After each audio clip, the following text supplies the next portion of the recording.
Oh, watch and pray, for you know not the day when the Savior will come again. Keep pressing on, living for Jesus, singing a song, till He calls His church away. Watch and pray. Thank you so much for spending part of your day here at Dollywood with us.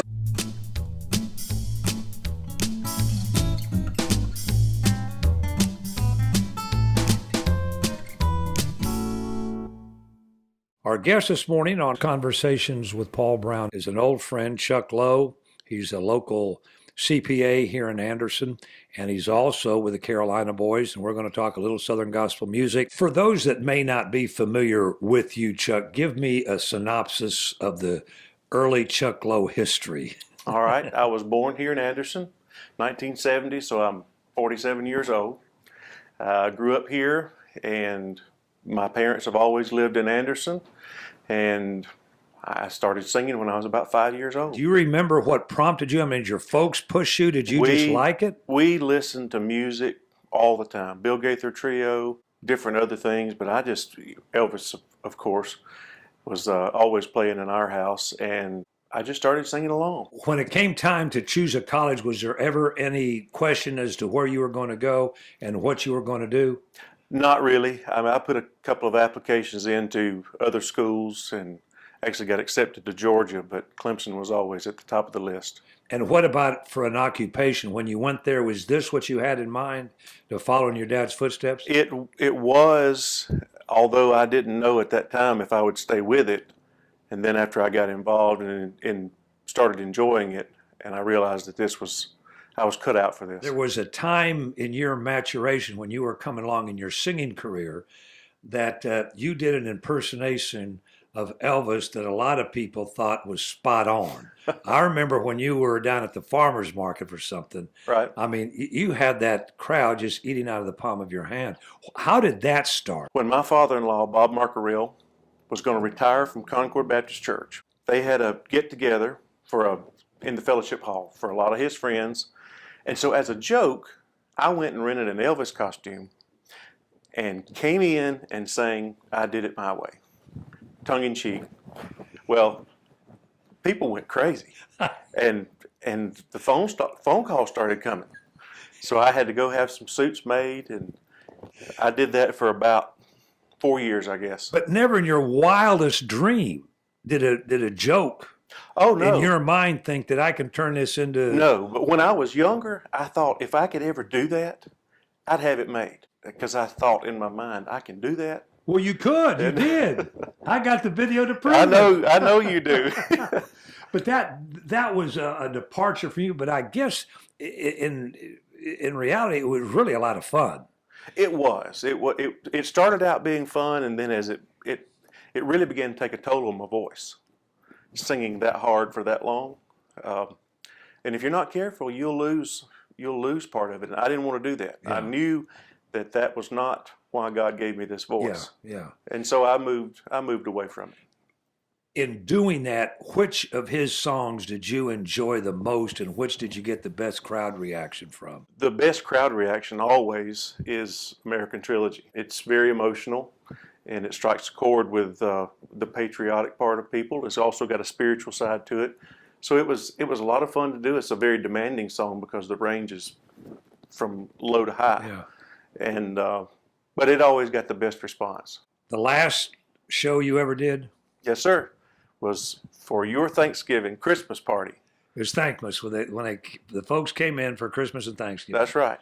It was around Thanksgiving 2005. Yeah, we put Elvis on the shelf, and then how do you make the transition then into gospel singing? Well, I had been singing gospel all along. And during the time I was doing the Elvis thing, I was also leading music and led music at different churches, Baptist churches, for 11 years. And as the music started to change, I wanted to move away from that to a degree. So I gave up the church job and went back to going around singing as solo. But I wanted some harmony. I really wanted to have some harmony around me. And then the opportunity came up to join the Carolina Boys in 2009, and it was just what I was cut out to do. putting together that first group, you didn't have to go far to find one of your singers, Patrick. Right. Tell me that story. Right. Well, they actually found me first, and then after a couple of years, the tenor that was singing with us, he moved on, and my first and obvious choice was Patrick, my brother-in-law, and so he came on board in January of 2012, and it was meant to be. He and I got a relationship that outside of singing together, that we might not have had. Yeah. A closeness that we have today that we might not have had if he hadn't sung with us. When you started, the name of the group was what? Well, when I first started singing in a quartet, it was Total Praise Quartet, and we disbanded that and formed the Carolina Boys Quartet. And how did you get the name? We bought the name from Ray Dean Reese, who is... Tell me that story. All right, he's the bass singer for the Kingsmen. And in 2001 or 2002, the Kingsman name was retired. When Eldridge Fox died, the Kingsman name was retired. So Ray had to quickly come up with a name to continue singing. So he trademarked the Carolina Boys Quartet, sang as the Carolina Boys for a couple of years, and was able to get the Kingsman name back. So it sat dormant for 6 or 7 years. And we were looking for a name. And Palmetto State was gone. Carolina Boys just would have been great because it spoke to where we came from, Right. what we wanted to identify with, and he knew us, and he was willing to. Got a deal. Yeah. He said, I trust you guys with it, and I think we've made him. I think proud. you have too. Our guest is Chuck Lowe, and when we come back, we're going to continue chatting with him.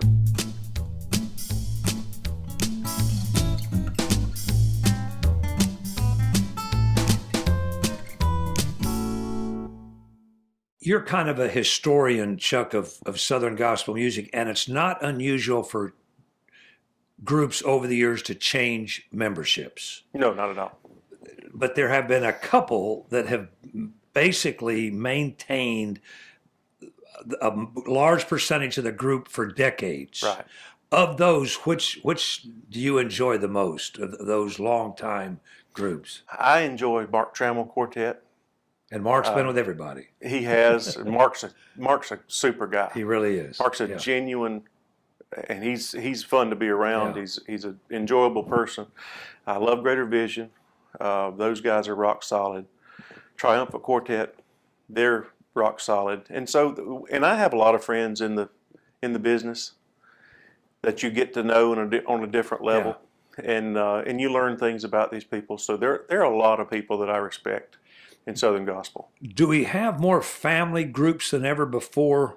When we started out, we had the Happy Goodmans. It seems to me that there are a lot more of those today. There are mixed groups that are, the family is the core, and maybe the family's expanded, in-laws and whatever. Right. Come in and out. But yeah, there's a lot of that. You've been invited to the National Quartet Convention up in Pigeon Forge. That's correct. And I went this past September, and the thing that caught my mind, Chuck, was how many walkers and wheelchairs were in the outside Right. and the people in the audience. How do you attract a younger group to this type of music? That's a conversation that is had a lot of times, and I think the answer is they've just got to hear it. They don't know that they like it because they think it's at the far extreme of a certain type of music.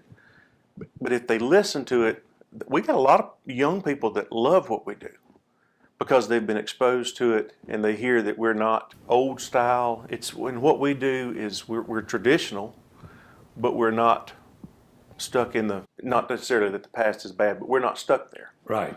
We can have a little of a contemporary sound or a modern sound and still have 4-part traditional male harmony.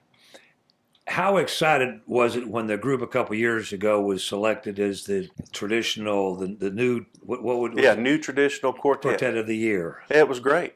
It was great because we want to be, if you've seen us, you know that we're going to dress alike. We're going to wear the same tie, the same suit. We're going to sing tight 4-part harmony as good as we can. And we want to hold on to that heritage of quality singing with a good message. You've got some new songs that are going to be introduced that are coming out, and most of these came from one gal that wrote them all. Tell us that story. Yes, we our last CD, which is titled "Faith in the Great God," features 4 songs written by Christy Fitzwater, a lady who just walked up to us at NQC one year and asked could she give us some songs to listen to. Well, we were blown away. That she would pick you. Well, yes. Yeah. And she's such a humble person that it was almost like she was afraid to give these to us. And when we listened to them, they were so doctrinally sound and really good songs. So we put 4 on the last CD, and she just continues to be thrilled every time she hears it. She thanks us for honoring her by singing some of her songs. And we think it's the other way around. We're honored that there are writers that want us to sing their music. And yet you don't take every song that's pitched to you because you've got a strict Right. guidelines that they've got to measure up. That's right. That's right. And being doctrinally sound is one of them. That's right. That's right. And the key for us has always been that a song has to minister to us first before we feel like that we can turn it around and use it to convey the same message to somebody else. Recently, end of last year, Patrick Campbell, your tenor singer, decided that he wanted to come off the road for a while. Right. Tell us about how you went about replacing Patrick and who your new tenor is. Okay. Well, you never know when these things are going to come along. And so that sometimes they take you by surprise, and for a little while we didn't know what direction we were going to do, because around here in the Anderson area we just didn't know anybody. And all of a sudden Toby remembered a guy that he'd gotten a demo from several years back, and we made contact with him, and he is just what we needed. Of course, we shouldn't have been surprised, but God provides exactly what you need at just the right time. Not too early, not too late, but right in His time. And Mark Wyatt is from Lexington, North Carolina. He came down, he talked with us, and he is just what we needed. He's got a real passion for singing and sharing the gospel in song, and he's a great person to be around. So And he's been in the business before. He has. He's been singing. He started out singing with his family, and he's been in several groups around the North Carolina area that traveled all over the country, really. Tell our listeners how you and the group go about recording a new song and what's involved in that. All right. Well, it's a pretty, once you have the songs picked out that you want to do, we use Crossroads Studio in Arden, North Carolina, and we go up there, we'll meet with the producer and sort of figure out the arrangements of the songs. And then we'll have 2 or 3 days of recording the tracks. With people in the studio? Yes. With live. And they're top-notch studio musicians. They get the tracks done. We'll practice with those for a couple of months, and then we'll go up and do the vocals in a couple of days. And once the vocals are done, they do their magic with mixing and polishing everything. And it's a tedious process, but the end result is always worth the effort. And for groups like you that are doing this because it's a calling and you're not out to make a lot of money and you can't afford a lot of musicians, having those tracks really adds to the concert experience, Yes. right? Talk about that. Yeah, there are some people that dislike tracks because they want to hear 4 guys and a piano player, but we feel like it opens up so much more depth to your presentation when you have quality tracks. And since we're putting songs out on the radio and people know what they sound like on the radio, we want them to get the same experience when they come to see us in person. Speaking of the radio, tell me the story about the first time you heard one of your songs on the radio. Well, it sort of takes you back just a little bit when you're going down the road and you hear, and all of a sudden you realize that's our song. I've heard of other performers and things, people saying that, but when you hear yourself on the radio for the first time and you realize, especially in Lighten satellite radio, and you think that all around the world people are hearing you sing right now. They don't know who you are, but just the fact that your voice is going around the world by satellite. It's sort of humbling, and it's very, and I think I came a long way from singing with the curtain pulled at the neighbor's house. That was my microphone. I've come a long way. Our guest has been Chuck Lowe. Thank you for sharing your stories with us. And as we close out, you've got a song you would like to introduce, and we're going to play it. Yes. The Carolina Boys. Give us that story and go ahead and put on your radio voice. All right. Well, this is our brand new single that went out yesterday, basically, and it was written by a lady named Regina Walden, and it's called "I Didn't See Him Rise," and it speaks about the disciples that were there with Jesus.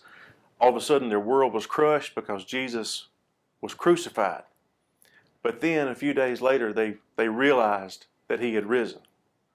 And so, moving forward to our day, we have the faith, we have the eyes of faith to see and believe in him, even though we didn't see him rise, but we know how he blesses us every day. It's a great song, and I hope you'll enjoy it. I didn't see him rise.